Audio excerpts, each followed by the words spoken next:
Ever feel like you're the last to know about something? Well, Bill and Hillary Clinton might make you feel better about that. They are literally the only two people in the world who don't yet realize they're not as popular as they once were. The former president and first lady just launched a national speaking tour because $250 million is not enough. And yet sales have been lackluster, to put it charitably. New York Times columnist Maureen Dowd described thousands of arena seats being covered up in Toronto due to poor sales. Ticket prices, which began in the hundreds of dollars, fell to single digits by the end because nobody wanted to buy them. The market at work.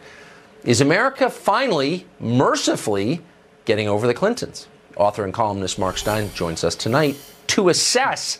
Mark, before we assess what's obvious, which is their time is over, the deeper question is, why don't they know that? And what is the speaking tour about?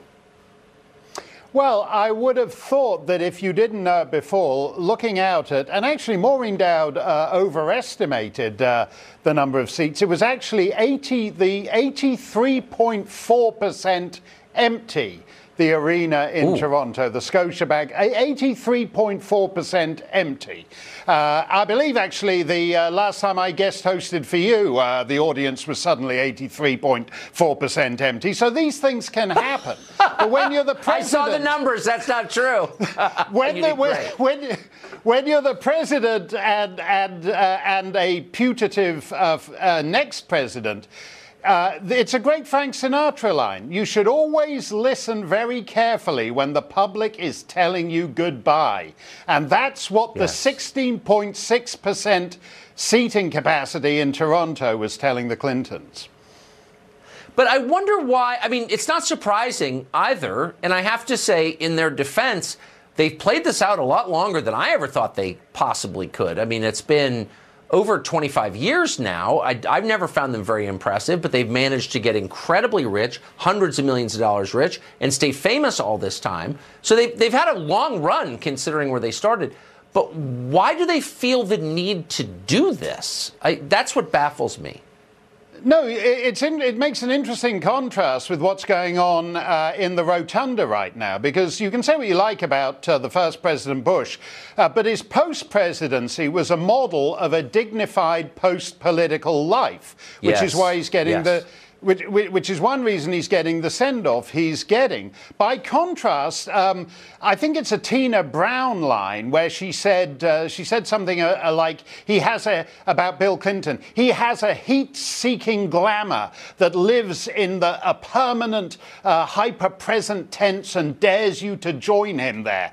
And I think that in her own way, she actually understood that they're on a perpetual hamster wheel.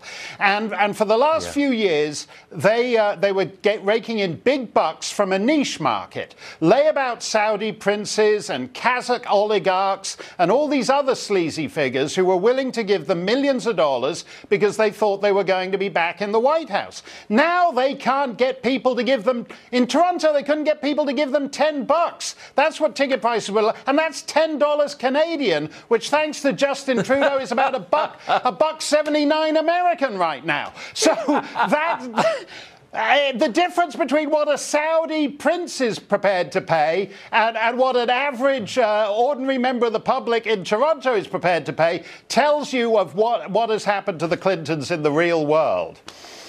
So very quickly, I'm just speculating here, but since you know everything, I'm just going to run this by you because maybe you know the answer.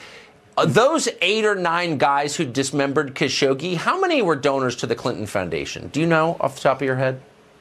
Well, the clever thing about them is that warring factions in the House of Saud were all big donors to the Clinton Foundation. I'm not saying, I'm not saying there's different princes, but they were all trying to buy off the Clinton Foundation in the good old days.